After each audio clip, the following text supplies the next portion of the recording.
Question 18 is, what art inspires your game?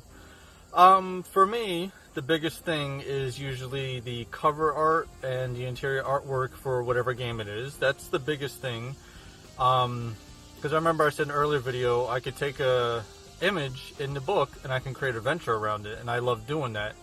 So that's probably the biggest inspiration for artwork for me, is you cover between cover art book, the cover of the book, the interior artwork, or like some of the source books, extra artwork. But I also use Google sometimes for stuff. Say, just say I'm running like pulpy sci-fi.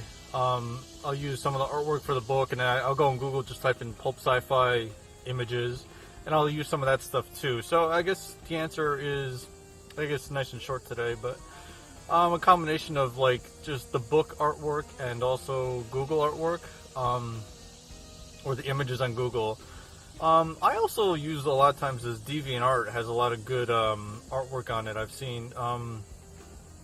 Usually I use that more for like horror games and stuff, but that's usually like people post art there. Pinterest, I've got a lot of stuff from Pinterest too, artwork. That's usually more for like licensed stuff or but so I guess the artwork from the book and internet in general is the biggest art that inspires me. If it's a licensed game, like based off like Star Wars, Star Trek, I may use posters, like big movie posters. That can work sometimes too, because I can just stare at the characters, spaceships, planets, whatever they have on it, and be like, I wonder what that could do. So I guess that's pretty much it for this. Like I said, the cover artwork and the interior artwork is probably the biggest inspiration I use for a game, because it gives me a good template to use. Depending on where the artwork is, I can create an adventure off of it. Like Star Wars has a lot of like a spaceship landing on a planet. I've taken some of those planets, I just look at what's around there. I've created a whole spaceport around that. So that's pretty much it for the art. So that's it for, I guess, question 18.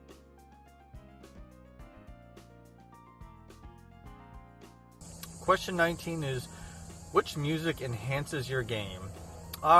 This was actually an interesting question for me, because I am a huge music fan. That's one of my other passions, is music. Typically heavy metal, rock. I was in a band for a while. I toured up and down the East Coast doing it. I listen to music pretty much all the time. But for tabletop gaming, I have only used this on like actual like tabletop gaming with other people in person. I'm pretty new to online gaming, so I haven't done it yet.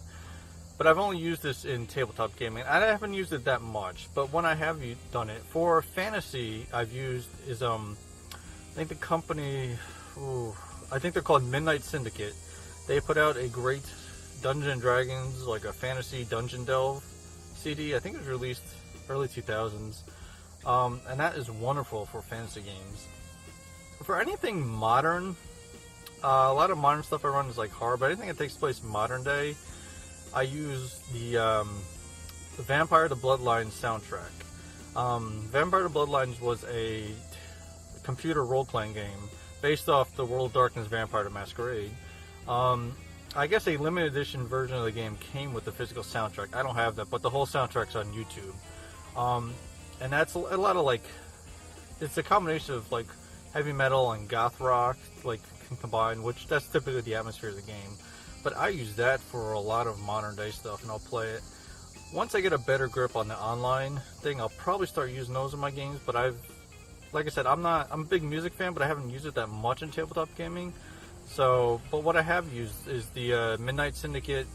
I forget what it's called. Their D&D, their fantasy or dungeon delve CD, and also the Vampire the Masquerade Bloodlines soundtrack for anything modern or horror.